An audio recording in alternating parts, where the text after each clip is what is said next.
Hello students, this is R.P. Verma. In our last class, we discussed various conditions of a Muslim marriage. Under the relative incapacity, we discussed that marriage is prohibited during the time of iddat. Then today we are going to discuss what is the meaning of iddat and what is the effect of the period of iddat. Let me start. Students, iddat is a period in which a Muslim woman is prohibited to remarry. In simple words, we can say that when there is a question regarding paternity of a child, or if there is an assumption that whether she is pregnant or not, some period is left for that lady to observe. That period is called iddat. देखिए, simple सी बात यह है कि एक lady जो है, in case of resolution of marriage और in case of death of her husband, वो जब रीमैरिज करेगी तो हमारे सामने क्वेश्चन अराइज होता है कि क्या कहीं ऐसा तो नहीं है कि वो अपने प्रीवियस हस्बैंड से, अपने एक्स हस्बैंड से प्रेग्नेंट हो। तो ऐसी सिचुएशन के अंदर there must be certain period for the next marriage. तो वो जो पीरियड है, चाहे डाइवोर्स का मामला हो, चाहे हस्बैंड की डेथ का मामला हो, वो जो पीरियड है जिस पीरियड के कंप्लीट होने के बाद में वो शादी कर सकती है, तो दैट पीरियड इज कॉल्ड इद्दत। तो चलिए, इद्दत की कोई प्रॉपर डेफिनेशन नहीं है कि साहब ये इस एक्ट के अंदर ये डेफिनेशन दी हुई है। इस्लाम और शरीयत के हिसाब से जो है वो आपको इद्दत को समझना पड़ेगा। अब इद्दत की मीनिंग के बाद में हम बात करते हैं कि इद्दत का जो पीरियड है वो क्या है। तो यहां पे देखिएगा, वी हैव ए चार्ट। यहां पे on the basis of nature of the marriage मैंने कोशिश की है ये आपको एक्सप्लेन करने की कि इद्दत का टाइम पीरियड क्या रहेगा। There are 3 types of marriage. सही, इट मीन्स वैलिड मैरिज। बातिल, इट मीन्स वॉइड मैरिज। फासिद, it means irregular marriage. If the marriage is बातिल, there is no need to observe इद्दत, क्योंकि जब मैरिज ही वॉइड है तो हस्बैंड वाइफ की कोई कंसेप्ट ही नहीं है, बच्चे जो होंगे वो भी लेजिटिमेट होंगे, तो फिर वहां पे हम कोई इद्दत की बात नहीं कर रहे। हम बात कर रहे हैं इद्दत to be observe only in case of valid marriage और इर्रेगुलर मैरिज। अब आते हैं, बात करते हैं, if the marriage is valid and the husband declares तलाक, मैरिज वैलिड है, हस्बैंड जो है वो डाइवोर्स दे रहे हैं, वो तलाक अनाउंस कर रहे हैं, तो ऐसी सिचुएशन में क्या होगा।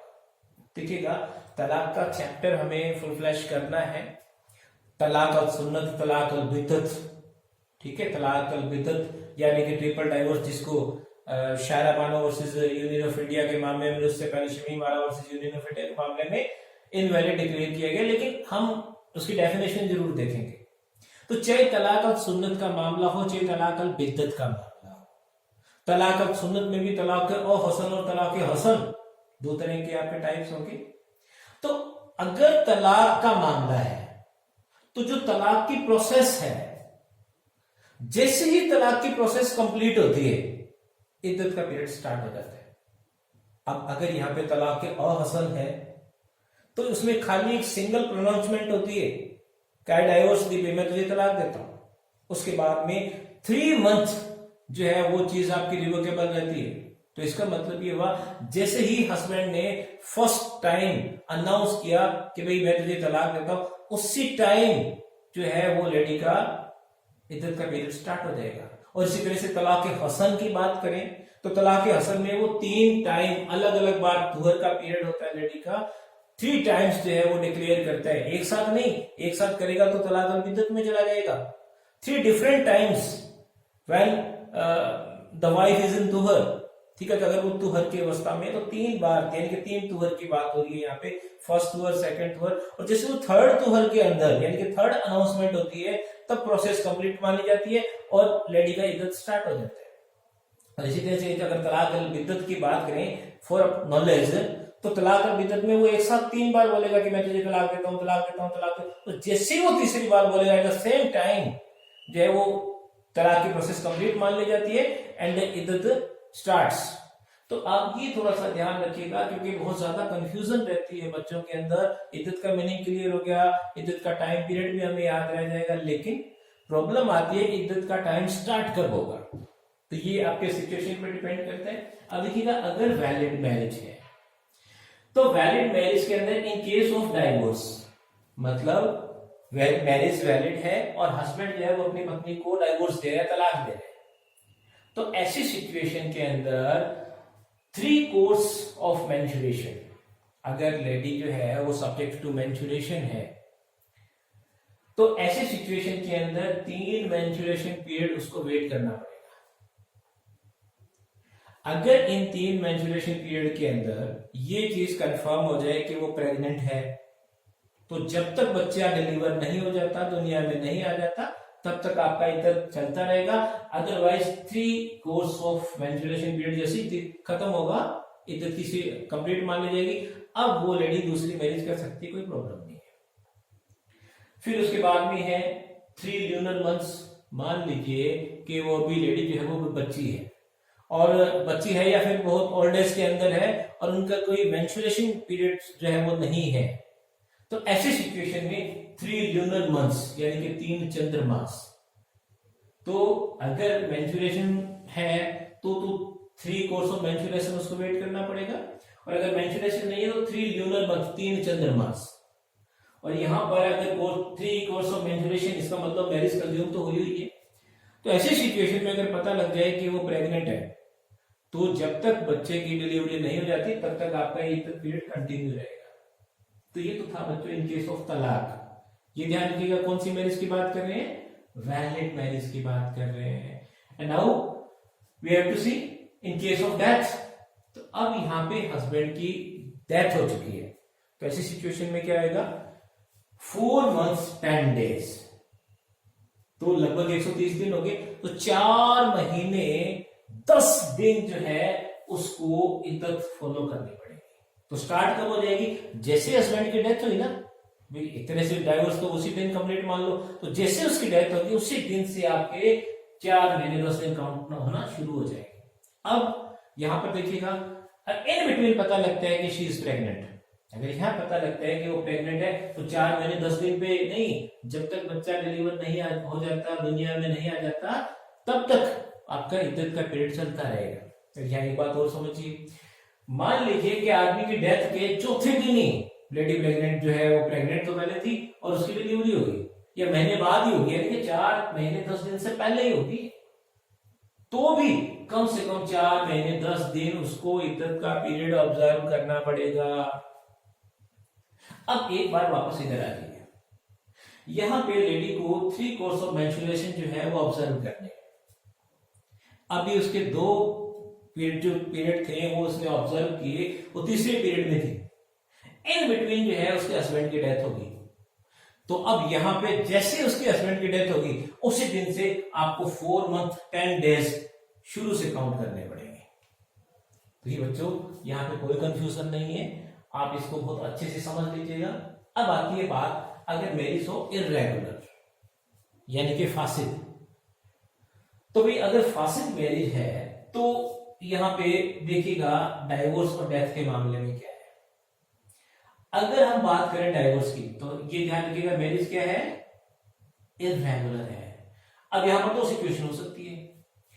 ये हो सकता है कि पति और पत्नी के बीच में रिलेशंस क्रिएट हुए हो, ये हो सकता है कि पति और पत्नी के बीच में रिलेशन क्रिएट होने से पहले ही वो अलग हो गया हो, है ना। तो अगर उनके बीच में रिलेशन क्रिएट हुए हैं तो बच्चों वही आपके 3 कोर्स ऑफ मेंस्ट्रुएशन वाली बात आ जाएगी, या फिर 3 ल्यूनर मंथ वाली बात आ जाएगी। और अगर उनके बीच में रिलेशंस क्रिएट ही नहीं हुए और they have not been consummated, it means there is no need to observe इद्दत। इद्दत को ऑब्जर्व करने की कोई जरूरत नहीं है। अब कुछ किताबों में कुछ ज्यूरिस्ट ये भी मानते हैं कि अगर मैरिज वैलिड है और ये प्रूव हो जाए कि यहां पर भी हस्बैंड और वाइफ जो है उनके बीच में कोई कंसुमेशन नहीं हुआ, तो यहां पर भी छूट दी जा सकती है बच्ची को कि उसको इद्दत ऑब्जर्व ना करना पड़े। तो ये भी आपको किताबों में लिखी हुई बात मिल जाएगी। लेकिन अगर इरेगुलर मैरिज है then we are dead sure कि मैरिज अगर कंज्यूम हुई है then you will have to follow, और अगर मैरिज कंज्यूम नहीं है it means there is no need to observe इद्दत। अब अगर हस्बैंड की डेथ हो गई है, भले ही मैरिज इरेगुलर है, अगर हस्बैंड की डेथ हो गई है तो ऐसी सिचुएशन में 4 मंथ 10 डेज जो है वो इनको हर हाल में इद्दत ऑब्जर्व करनी पड़ेगी। तो ये एक छोटा सा पार्ट आपके सामने था बच्चों इद्दत का, इसमें किसी तरह की कोई कंफ्यूजन नहीं होनी चाहिए आपको। अब हम बात करते हैं इसी के रिलेटेड एक कंसेप्ट है, जैसे इरेगुलर मैरिज है और हमारे सामने एक क्वेश्चन अराइज हो गया कि यार मैरिज कंज्यूम हुई भी है कि नहीं हुई, भाई उनके बीच में कोई रिलेशन क्रिएट हुए हैं कि नहीं हुए। तो ये ऐसी सिचुएशन यहाँ पर भी आ सकती है, मैरिज वैलिड है, क्या पति पत्नी आपस में मिले भी थे क्या? क्योंकि अगर नहीं मिले तो लड़की को छूट दे सकती है, पर अगर मिले थे, अब इसको हम कैसे कंफर्म करें? तो यहाँ पे मोहम्मदन लॉ के अंदर एक बड़ा अच्छा प्रिंसिपल है, प्रिंसिपल ऑफ वैलिड रिटायरमेंट। ठीक है, ये जो वैलिड रिटायरमेंट का जो सिद्धांत है बच्चों, इसके अंदर जो है खिलवत उल सही, उर्दू में इसको कहा जाता है खिलवत उल सही। इसके अंदर ये कहा गया है कि अगर पति या पत्नी को कभी भी कोई टाइम ऐसा मिला हो जब वो दोनों अकेले हो और उनके बीच में फिजिकली, मेंटली, स्पिरिचुअली कोई रेस्ट्रिक्शन ना रही हो, कोई ऐसा प्रेशर नहीं हो जिसमें हम सोच सकें कि यार उन्होंने ऐसा कुछ नहीं किया होगा। तो अगर ऐसी सिचुएशन थी कि भाई हाँ यार वो उस दिन वो दोनों अकेले तो थे, ऐसी कोई बात हमने कुछ देखा नहीं, हम सिर्फ एक प्रिजम्पशन लेके चल रहे हैं कि वो दोनों अलग थे, लेकिन कोई किसी तरह की कोई रेस्ट्रिक्शन नहीं थी। तो यहाँ पर ये जो वैलिड रिटायरमेंट की कंसेप्ट है वो ये कहती है कि अगर ऐसी कोई सिचुएशन उनकी लाइफ में आई थी तो भैया मान लो कि उन्होंने मैरिज क्या की है, कंज्यूम की है, now you will have to follow इद्दत। अब आपको इद्दत फॉलो करनी पड़ेगी। तो ये थोड़ा सा जो खिलवत उल सही की कंसेप्ट है उसको आप इसके साथ जोड़ के पढ़िएगा। अब बात करते हैं बच्चों कि भाई इद्दत का जो पीरियड है उसके अंदर वाइफ के राइट्स क्या हैं या इस इद्दत के पीरियड का इफेक्ट क्या है। तो जो ऑब्जेक्ट है इद्दत का, यहाँ ऑब्जेक्ट खाली ये नहीं है कि इस औरत को हम सेकंड मैरिज करने से कुछ टाइम के लिए रोक रहे हैं। एक ऑब्जेक्ट तो ये है कि भाई जब तलाक और सुन्नत की बात करते हैं तो ये रिवोकेबल है ना भाई, 3 मंथ का जो उनका टाइम होता है उसके अंदर रिवोकेबल है। तो इसका मतलब हस्बैंड वाइफ की एक रीयूनियन की कंसेप्ट है। तो इसलिए टाइम उनको दे दो ताकि वो थोड़ा और सोच समझ लें। जल्दबाजी में हो सकता है उन्होंने कोई जल्दबाजी में फैसला लिया हो, तो एक टाइम पीरियड है। तो एक ऑब्जेक्ट तो इद्दत का ही हो सकता है, but the main and foremost object is to determine the paternity of the child, कि जो बच्चा दुनिया में आ रहा है वो बच्चा उसका फादर कौन होगा।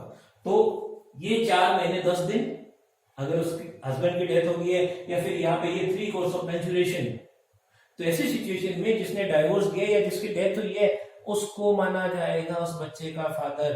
अब इस बिटवीन उसने शादी तो की नहीं, अगर शादी कर देते तो हो सकता है कि ये कहा जाता कि भैया अब शादी होगी तो ये फादर है, तो आप शादी करने मत दो। तो ये इद्दत का पीरियड इनका इस वजह से ऑब्जर्व होता है ताकि डिटरमिनेशन ऑफ पैटर्निटी जो है उसकी प्रॉब्लम ना हो। अब इसके बाद में आप देखिएगा,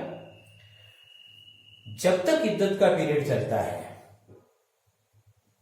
वाइफ का एक ट्रेडिशनल राइट है, इसके ऊपर अब तो कानून भी बन चुका है जो मैं आपको बात बता रहा हूं, वाइफ का राइट है राइट टू गेट मेंटेनेंस। हालांकि यहाँ इनका जो ट्रेडिशनल लॉ है और जो हमारा लेजिस्लेचर है उसमें थोड़ा सा डिफरेंस है। तो इनके ट्रेडिशनल लॉ के हिसाब से within the time of इद्दत she is empowered to get maintenance from her husband. भी उसके जो खर्चे पानी है इद्दत के टाइम में बनाई, अब पति पत्नी अलग रह रहे हैं, लेकिन इद्दत के टाइम में पति को हर हाल में अपनी पत्नी को मेंटेनेंस देना पड़ेगा। पहला राइट तो ये। दूसरा क्या है, डावर। अभी अपन डावर का चैप्टर करेंगे। तो 2 तरह का डावर होता है, प्रॉम्प्ट डावर और डेफर्ड डावर। प्रॉम्प्ट डावर तो हाथों हाथ ले लेगी, ठीक है, जिसको महर मुवज्जल कहते हैं। एक होता है महर मुवज्जल यानी कि डेफर्ड डावर। डेफर्ड डावर होता है हस्बैंड के डेथ पे या जब कोई अपॉर्चुनिटी क्रिएट हो वो मांग ले, तो ऐसे सिचुएशन के अंदर अगर वो डावर अभी मिला नहीं है तो कहेगी मेरा डावर भी दे भाई। तो यहां पर आप समझिएगा, मेंटेनेंस अलग चीज है, डावर अलग चीज है। तो एक दूसरा राइट ये है कि भैया मेरे को डावर दे, एक राइट इसका ये क्रिएट हो जाएगा। डिटर्मिनेशन ऑफ मैटरनिटी मैंने आपको बता ही दिया।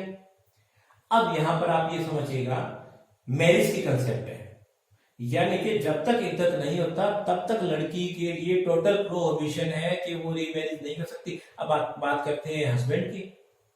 तो हस्बैंड ने अगर एक मैरिज की है तो वो तो 4 कर सकता है ना, उस पर कोई फर्क नहीं पड़ेगा। वाइफ उसकी इद्दत ऑब्जर्व कर रही है, वो अभी और शादी कर सकता है क्योंकि उसको तो 4 शादियों की छूट है ना। लेकिन ये ध्यान रखिएगा, अगर ऑलरेडी वो 4 शादियां कर चुका है और उनमें से किसी एक को उसने डाइवोर्स दिए है, तो जब तक इद्दत का पीरियड खत्म नहीं हो जाता वो 5वीं शादी नहीं कर सकता। ये समझ लीजिएगा। तो इसका मतलब एक इनडायरेक्टली वे में अपन ये भी कह सकते हैं कि भैया डैडी तो इद्दत को फॉलो कर ही रही है, साथ के साथ क्या नहीं हस्बैंड को भी इद्दत फॉलो करना पड़ेगा, है ना। तो ये थोड़ी सी एक मतलब एक प्रैक्टिकल एस्पेक्ट में आपको बता रहा हूं, अदरवाइज कहीं ये लिखा नहीं हुआ कि हस्बैंड को भी इद्दत फॉलो करनी पड़ती है। तो ये आपके पास इसका इफेक्ट आ गया, यहाँ पे आपके इसके राइट्स आ गए। तो इसको अच्छे से आप पढ़िएगा, क्योंकि जो एग्जाम में, अब तो बिहार जुडिशरी के एग्जाम में भी ये है, बहुत सारे राजस्थान में तो अभी फैमिली लॉ को हटा दिया गया है, लेकिन बाकी कई जगह ये आपके काम आएगा। और एलएलबी स्टैंडर्ड्स के अंदर, क्लैट के अंदर भी क्वेश्चंस इस तरह के आ जाते हैं। तो थोड़ा सा इसको पढ़िएगा। किसी तरह का कोई डाउट हो तो 9785180929 इस नंबर पे आप मुझे मैसेज कीजिएगा, व्हाट्सएप कीजिएगा, और मैं कोशिश करूंगा जल्दी से जल्दी रिप्लाई करने की। और अब आप एंजॉय कर रहे हैं मेरी क्लासेस को, मैं देख रहा हूँ कि व्यूअर्स मेरे बढ़ रहे हैं, ठीक है, तो बहुत अच्छी बात है मेरे लिए भी और आपके लिए भी। अभी हम थोड़े से और टाइम टू टाइम जो है वो मैं हैवी सब्जेक्ट्स की तरफ जा रहा हूँ, एविडेंस, सीपीसी, सीआरपीसी, एक बार आप लोगों के साथ में फैमिलियर हो रहा हूँ, है ना, ताकि थोड़े से हम इंटरेस्टिंग सब्जेक्ट्स ले लें। तो थैंक यू स्टूडेंट्स, मैं RP Verma from Shri Ganganagar, thank you very much.